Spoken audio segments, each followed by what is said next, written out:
নমস্কাৰ আজি মই দ্বাদশ শ্ৰেণীৰ দি লাষ্ট লেসন পাঠটোৰ কিছু চমু প্ৰশ্ন আৰু দীঘল প্ৰশ্ন উত্তৰৰ বিষয়ে আলোচনা কৰিম short questions of 2 marks number 1 why was friends afraid of being scolded কিয় ফ্ৰেন্ডছে ভয় খাই আছিল গালি খোৱাৰ friends was afraid of being scolded because his teacher MHML would question the students on participles ফ্ৰেন্ডছে ভয় খাই আছিল গালি খোৱাৰ কাৰণ তেখেতৰ শিক্ষক MHML এ প্ৰশ্ন কৰিব লৰা ছোৱালী বিলাকক পাৰ্টিসিপলৰ ওপৰত Friends was not prepared and he did not know the first word about them. Friends হাজু হোৱা নাছিল আৰু তেখেতে হিহঁতৰ বিষয়ে প্ৰথম শব্দই নাজানিছিল অৰ্থাৎ একোৱে নাজানিছিল Moreover he had started for school very late that morning. তদুপৰি তেখেতে স্কুললৈ বুলি যাত্ৰা আৰম্ভ কৰিছিল খুব পলমকৈ সেই ৰাতিপুৱা Number 2 What did friends find much more tempting than the role of participles? ফ্ৰেন্ডছে কি পাইছিল বেছি আকৰ্ষণকাৰী বা প্ৰলোভনকাৰী পাৰ্টিসিপলৰ নিয়মতকৈ What did friends do? ফ্ৰেন্ডছে কি কৰিছিল It was a warm and bright day. ই আছিল এটা গৰম আৰু উজ্জ্বল দিন The birds were chirping at the edge of the woods. চৰাইবিলাকে চিচি শব্দ কৰি আছিল কাঠনিৰ দাঁতিত The Prussian soldiers were drilling in the open field at the back of the sawmill. Prussian সৈনিকসকলে কুচকাৱাজ কৰি আছিল কাঠফলা মিলটোৰ পিছফালৰ মুকলি পথাৰখনত He could spend the day out of doors. তেখেতে কটাব পাৰিলেতেন দিনটো বাহিৰতে He resisted the temptation and hurried off to school. তেখেতে প্ৰলোভনটো বাধা দিছিল আৰু বেগাই গৈছিল স্কুললৈ বুলি Number 3 What was the usual scene when friends' school began in the morning? সাধাৰণ দৃশ্য কি আছিল যেতিয়া ফ্ৰেন্ডৰ স্কুল আৰম্ভ কৰিছিল ৰাতিপুৱা Or what kind of commotion did friends anticipate? কি ধৰণৰ হুলস্থুলীয়া পৰিৱেশ ফ্ৰেন্ডে আশা কৰিছিল Usually there was a great bustle. সাধাৰণতে এটা ডাঙৰ হুলস্থুলীয়া পৰিৱেশ আছিল Noise could be heard out in the street. চিঞৰ-বাখৰ বাহিৰৰ ৰাস্তাটো শুনিব পৰা হৈছিল Students open and close their desks. ছাত্ৰ-ছাত্ৰীসকলে তেওঁলোকৰ ডেস্কবিলাক খুলিছিল আৰু বন্ধ কৰিছিল অৰ্থাৎ সোমাবৰ কাৰণে টানিছিল আৰু পুনৰ গাৰচলৈ টানি আনিছিল They repeated the lessons together very loudly. তেওঁলোকে পাঠবিলাক পুনৰাবৃত্তি কৰিছিল অৰ্থাৎ পঢ়িছিল বৰ জোৰেৰে They kept their hands over their ears to understand better. তেওঁলোকে তেওঁলোকৰ হাতবিলাক কাণৰ ওপৰত ৰাখিছিল বেছি ভালধৰণে বুজিবৰ কাৰণে The teacher would go on wrapping the table with his great iron ruler. শিক্ষকজনে টেবুলত টুকুৰিয়াই আছিল তেখেতৰ ডাঙৰ লোহাৰৰ দণ্ডডালে 4 What did Watcher tell friends? What was the latter's response? Watcher কি কৈছিল ফ্ৰেন্ডক পিছৰজনৰ প্ৰতিক্ৰিয়া কি আছিল The blacksmith Watcher told friends not to go so fast. কমাৰ Watcher ফ্ৰেন্ডক ইমান বেছি বেগাই যাব নকৈছিল He would get to school in plenty of time. তেখেতে যথেষ্ট সময়তে স্কুল পাবগৈ Friends was already late. Friends ইতিমধ্যে পলম হৈছিল He thought Watcher was making fun of him, so he rushed to school. তেখেতে ভাবিছিল Watcher তেখেতক ঠাট্টা কৰিছে আৰু হেয়ে তেখেতে অতি বেগাই স্কুললৈ বুলি গৈছিল 5 What a thunderclap these words were to me. Which were the words that shocked and surprised little friends? কি যে এটা ঢেৰেকনিৰ নিচিনা শব্দ আছিল মোৰ কাৰণে কোনবিলাক শব্দই চক খুৱাইছিল আৰু আচৰিত কৰিছিল সৰু ল'ৰা ফ্ৰেন্ডক MML declared that he would give the students the last French lesson that day. MML ঘোষণা কৰিছিল যে তেখেতে ছাত্ৰ-ছাত্ৰীসকলক দিব শেষ ফৰাচী ভাষাৰ পাঠ সেই দিনা The order had come from Berlin to teach only German in the schools of Alsace and Lorraine. আদেশ আহিছে বাৰ্লিনৰ পৰা একমাত্ৰ জাৰ্মান ভাষা শিকাবলৈহে আলছাক আৰু লৰেনৰ স্কুলবিলাকত The new master would come the next day. নতুন শিক্ষকজন পিছদিনাখন আহিব As it was their last French lesson, he wanted them to be attentive. যিহেতু তেওঁলোকৰ এইটো শেষ ফৰাচী ভাষাৰ পাঠ তেখেতে তেওঁলোকক অতি মনোযোগী হোৱাটো বিচাৰিছিল These words of his teacher were a thunderclap for friends. শিক্ষকজনৰ কথা কেইটা এটা ঢেৰেকনি আছিল ফ্ৰেন্ডৰ কাৰণে 6 Why were some elderly persons occupying the back benches that day? কিয় কিছুমান বয়সীয়া লোক সেইদিনা পিছৰ বেঞ্চ কেইখন দখল কৰি আছিল Or how did the people of Alsace and Lorraine pay their regards to MML on his last day at school? কেনেধৰণে আলচাকৰ লৰেনৰ মানুহবিলাকে তেওঁলোকৰ সন্মান দিছিল এমএমএলক তেখেতৰ শেষ দিন স্কুলত। The people of Alsak went to school. আলচাকৰ মানুহবিলাকে স্কুললৈ গৈছিল। They sat on the backbenches quietly like other students that were always empty. তেওঁলোকে পিছৰ বেঞ্চবিলাকত বহিছিল অন্য ল'ৰা ছোৱালীবিলাকৰ নিচিনা যিবিলাক সদায়ে খালী আছিল। They did so to pay regards to MML on the last day at school. তেওঁলোকে এনেকুৱা কৰিছিল সন্মান দিবলৈ MMLক স্কুলৰ শেষ দিনাখন। Everybody seemed sad as they had not gone to school more. সকলো দুখী হৈ পৰিছিল যিহেতু তেওঁলোকে স্কুললৈ বেছিকৈ যোৱা নাছিল। It was their way of thanking the master for his 40 years of faithful service and of showing their respect for the country. এয়া আছিল তেওঁলোকৰ ধৰণ কৃতজ্ঞতা দেখুৱাৰ শিক্ষকজনৰ প্ৰতি তেখেতৰ 40 বছৰীয়া নিষ্ঠাবান সেৱাৰ কাৰণে আৰু তেওঁলোকৰ দেশখনৰ প্ৰতি সন্মান প্ৰদৰ্শন কৰিবলৈ। Number 7. What did MML tell the class about French language? MML শ্ৰেণীটোক ফৰাচী ভাষাৰ বিষয়ে কি কৈছিল? MML said that French was the most beautiful language in the world. It was the clearest and the most logical language. MML কৈছিল যে ফৰাচী ভাষা আটাইতকৈ সুন্দৰ ভাষা পৃথিৱীত। ই আছিল আটাইতকৈ স্পষ্ট আৰু আটাইতকৈ যুক্তিপূৰ্ণ ভাষা। The French should guard it among them and never forget. ফৰাচী জাতিৰ লোকসকলে ইয়াক তেওঁলোকৰ মাজত সংৰক্ষণ কৰিব লাগে আৰু কেতিয়াও পাহৰি যাব নালাগে। He added that when people are enslaved, as long as they held fast to their language, they had the key to their prison. তেখেতে যোগ কৰি কৈছিল যে যেতিয়া মানুহবিলাক দাসত্বত পৰে যেতিয়ালৈকে তেওঁলোকে ধৰি ৰাখে তেওঁলোকৰ ভাষাটো তেওঁলোকৰ কাৰণে কাৰাগাৰৰ চাবিৰ নিচিনা হৈ পৰে অৰ্থাৎ দাসত্বৰ পৰা ওলাই আহিবৰ এটা চাবি যেন হৈ পৰে নিজৰ ভাষাটো। Number 8. How was MML's behavior contrary to how he would usually behave?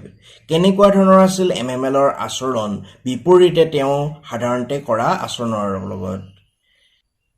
Or what was unusual about MML's dress and behavior on the day of his last French lesson? কি আছিল অস্বাভাৱিক MMLৰ সাজ আৰু আচৰণত তেখেতৰ শেষ ফৰাচী ভাষাৰ পাঠদানৰ দিনা? Whenever friends arrived late, his teacher MML became angry. যেতিয়াই ফ্ৰেন্স পলমকৈ উপস্থিত হৈছিল তেখেতৰ শিক্ষক MML খং উঠিছিল। This time, however, he was surprised at his behavior. এইবাৰ যি কি নহওক তেখেতে আচৰিত হৈছিল তেখেতৰ আচৰণত। MML welcomed him and politely asked him to go to his seat. MML তেখেতক স্বাগতম জনাইছিল আৰু নম্ৰভাৱে কৈছিল তেখেতক তেখেতৰ আসনলৈ যাবলৈ। This was quite contrary to his nature. ই আছিল সম্পূৰ্ণ বিপৰীত তেখেতৰ চৰিত্ৰৰ। However, he was dressed in his best clothes, a beautiful green coat, frilled shirt, and an embroidered black silk cap, which he wore only on inspection and prize days. তদুপৰি তেখেতে সাজ পৰিধান কৰিছিল আটাইতকৈ ভাল যোৰ এটা সুন্দৰ সেউজীয়া কোট পতি থকা চাৰ্ট আৰু এটা ফুল বসা কলা মুগাৰ টুপি যিবিলাক তেওঁ পিন্ধিছিল মাত্ৰ পৰীক্ষণ আৰু পুৰস্কাৰ প্ৰদান কৰা দিনবিলাকতে। Number 9. How were the parents and MML responsible for the children's neglect of French language? কেনেধৰণে মাক দেউতাক আৰু MML দুখী ল'ৰা ছোৱালীৰ গুৰুত্বহীনতা ফৰাচী ভাষাৰ প্ৰতি? Or why did MML not blame French alone for his inability to learn? কিয় MML অকলে ফ্ৰেন্সক দুখ দিয়া নাই তেখেত শিকাৰ অক্ষমতাৰ কাৰণে? Or why did MML not wish to blame French for his disinterest in learning? কিয় MML ইচ্ছা কৰা নাই ফ্ৰেন্সক দুখ দিবলৈ তেখেতৰ গুৰুত্বহীনতা শিকাত? MML did not scold French for neglecting the learning of French.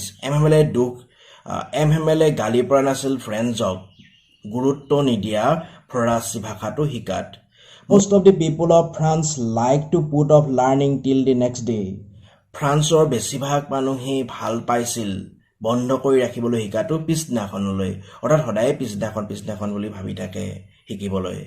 Their parents prefer to put them work on a farm or at the mills. তেওঁলোকৰ মাক দেউতাকে আগস্থান দিছিল তেওঁলোকক কাম কৰাবলৈ এখন পামত নাইবা মিলত কাৰখানাত। MML blamed himself that he had often sent his students to water his flowers instead of learning their lessons. MML নিজকে দুখ দিছিল তেখেতে প্ৰায়ে ছাত্ৰ ছাত্ৰীসকলক পঠিয়াইছিল তেখেতৰ ফুলবিলাকত পানী দিবলৈ তেওঁলোকৰ পাঠবিলাক শিকাৰ পৰিৱৰ্তে। When he wanted to go for fishing, he often gave the students a holiday. যেতিয়া তেখেতে মাছ ধৰিবলৈ যাব বিচাৰিছিল তেওঁ প্ৰায়ে ছাত্ৰ-ছাত্ৰীসকলক এটা বন্ধ দিন দিছিল। Number 10. How had the teacher dressed on the day of the last lesson? কেনেধৰণে শিক্ষকজনে পৰিধান কৰিছিল সাজ শেষ পাঠৰ দিনাখন? Emmanuel was dressed in his beautiful green coat, his frill shirt and little black silk cap, all embroidered. Emmanuel সাজ পৰিধান কৰিছিল তেখেতৰ সুন্দৰ সেউজীয়া কোটটো, তেখেতৰ পৰি থকা চোলাটো আৰু সৰু কলা বৰণৰ মুগাৰ টুপিটো সকলোবিলাকত ফুল বচা আছিল। It was a special dress he never wore except on special occasions like prize days and inspection days. এয়া আছিল বিশেষ সাজ যি তেওঁকে নিপিন্ধিছিল বাদ দি মাত্ৰ বিশেষ কিছুমান উপলক্ষ যেনেকৈ পুৰস্কাৰৰ দিনবিলাক আৰু পৰীক্ষণৰ দিনবিলাকত। Number 11. Why did Emmanuel write Vive la France on the blackboard? কিয় এমহেমেলে Vive la France বুলি লিখিছিল কলা বৰ্ডত? Emmanuel wrote the words Vive la France in big letters on the blackboard before dismissing the last class. Emmanuel লিখিছিল Vive la France বুলি ডাঙৰ আখৰেৰে কলা বৰ্ডত শ্ৰেণীটো ছুটি দিয়াৰ আগতে। These words meant long live France. এই শব্দকেইটাই অৰ্থ কৰিছিল ফ্ৰান্স দীৰ্ঘজীৱী হওক।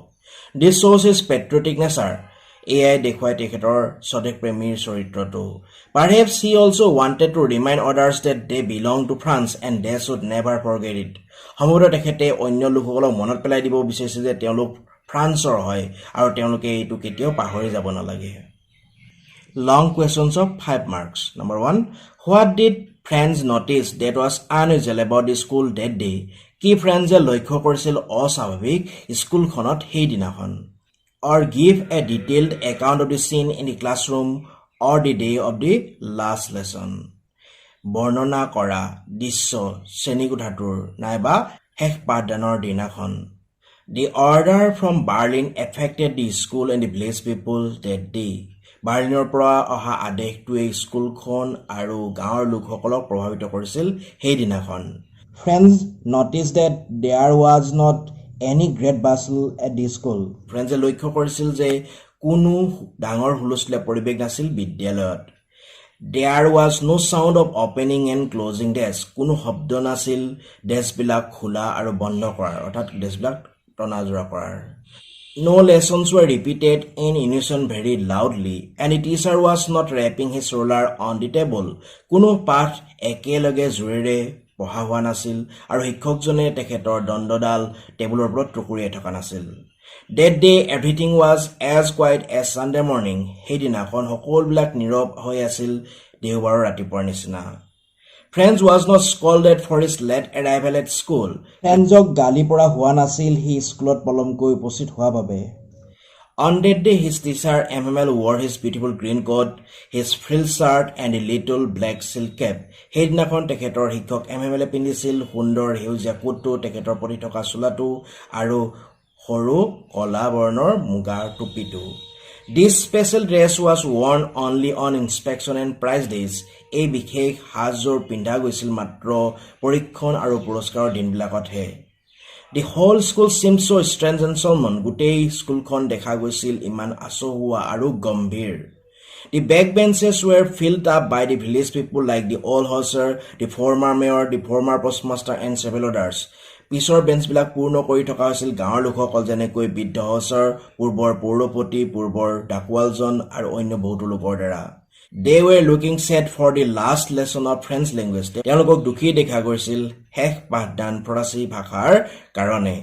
All the lessons like reciting, grammar, writing, history were taught on that day. সকলো পাঠ যেনেকৈ মুখস্থ মতা, ব্যাকৰণ, লিখা, বুৰঞ্জী ইত্যাদি শিকোৱা হৈছিল সেইদিনাখন। Especially Emmanuel taught very beautifully and everyone was very attentive. বিশেষভাৱে এমহেমেলে বৰ সুন্দৰভাৱে পঢ়াইছিল আৰু সকলো বৰ মনোযোগী আছিল অধ্যয়নত।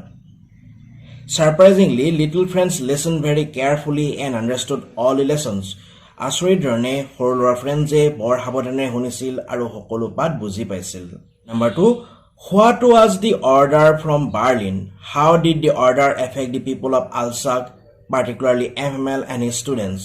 কি আছিল বাৰ্লিনৰ পৰা অহা আদেশটো?